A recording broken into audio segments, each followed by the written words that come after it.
আসলে যা দেখতেছি আমরা সেভাবে ঘরে বসে থাকা যায় না। আমাদের যতগুলো চিৎকার শুনি তখন আমাদের প্রত্যেকের কান্না পায়। আমি জানি না কোন বিবেকে গিয়ে পুলিশগুলো এভাবে গুলি করে আমাদের ভাই বোনদের মারছে।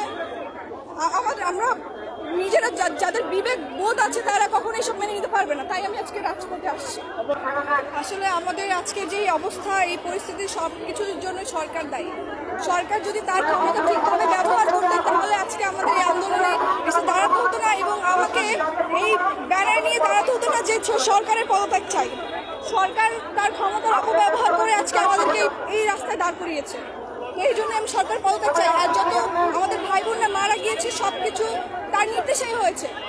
তার একটা ন্যায্য দাবি করেছিল, সেই ন্যায্য দাবি যদি সে সঠিক সময় পালন করত বা সেটা মেনে নিত তাহলে আজকে আমাদের এই ভাই বোনরা মারা যেত না, আজকে আমাদের এই রাস্তায় মিছিলে দাঁড়াতে হতো না এবং আমাকেও এই কথাটা বলতে হতো না। সরকার তার ক্ষমতা সঠিকভাবে ব্যবহার করতে পারে নাই। আমরা এরকম কোনো সরকার চাই না যে আমাদেরকে এইভাবে মারার নির্দেশ দিবে। আমরা এরকম কোনো সরকার চাই না। আমরা এখনো কোনো স্বাধীন নাগরিক না। স্বাধীনতা এসেছিল 2019 সালে, 1971 সালে। সেটা শুধু শেখ পরিবারের জন্য, আমাদের জন্য না। আমরা এখনো বাক স্বাধীনতা পাইনি। আমরা এখন সঠিকভাবে কথা বলতে পারি না। আমরা এখনো অবশ্যই যতদিন না পর্যন্ত সরকার পদত্যাগ করবে ততদিন পর্যন্ত আমরা এই আন্দোলন চালিয়ে যাব।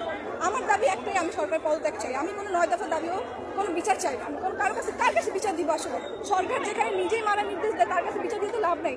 সে কখনো সঠিক বিচার করবে না। আচ্ছা, আপনাদের মতো অনেক খেয়েছে এখনো সামনে আসেনি, তারা লুকিয়ে আছে, তারা প্রতিবাদ করছে না, তাদের উদ্দেশ্যে কি বলবেন? আমি জানি না তারা কিসের ভয়ে এখনো ঘরে বসে আছে, কারণ এখন এই আন্দোলনটা হয়ে গেছে পুরো দেশবাসী, আমাদের পুরো বাংলাদেশের মানুষের। আমি সবাইকে আহ্বান জানাচ্ছি যে সবাই ঘর থেকে নেমে আসুন। কার ভয় কিসের জন্য বসে থাকবেন? আমরা যদি না নামি সবাই মিলে প্রতিবাদ না করি আমরা কখনোই আর স্বাধীনতা পাবো না। আমরা কখনোই আর বাক স্বাধীনতা পাবো না। আমরা কখনো এই দেশে সঠিকভাবে বাঁচতে পারবো না। কোন ভয় কিসের ভয় বসে আছে আমি জানি না। অনেককে দেখেছি রাজাকার জামাত শিবির ট্যাগ দিচ্ছে, সেক্ষেত্রে আপনাকেও দেওয়া হতে পারে। আমি আসলে আমি কোনো দল করি না, আমি কোনো কিছুর মধ্যে নাই, আমি কোনো রাজনীতিক কোনো কিছুর মধ্যেই নাই। আমি একজন সাধারণ স্টুডেন্ট এবং আমি একজন ক্ষুদ্র আর্টিস্ট।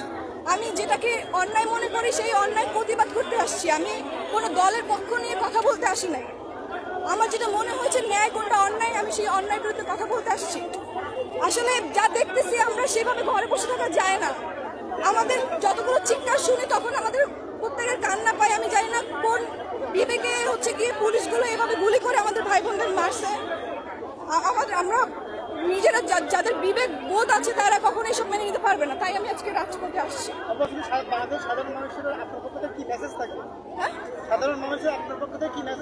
সাধারণ মানুষকে আমি এটাই বলবো যে আজকে না আমার সময় হয়ে গেছে। কোনো কিছুর ভয় পাবেন না, কোনো কিছু ভয় পাওয়ার দরকার নেই। আপনারা সবাই আসুন। আমরা যদি সবাই নামি তাহলে আমরা আবার নতুন করে একটা স্বাধীনতা পাবো।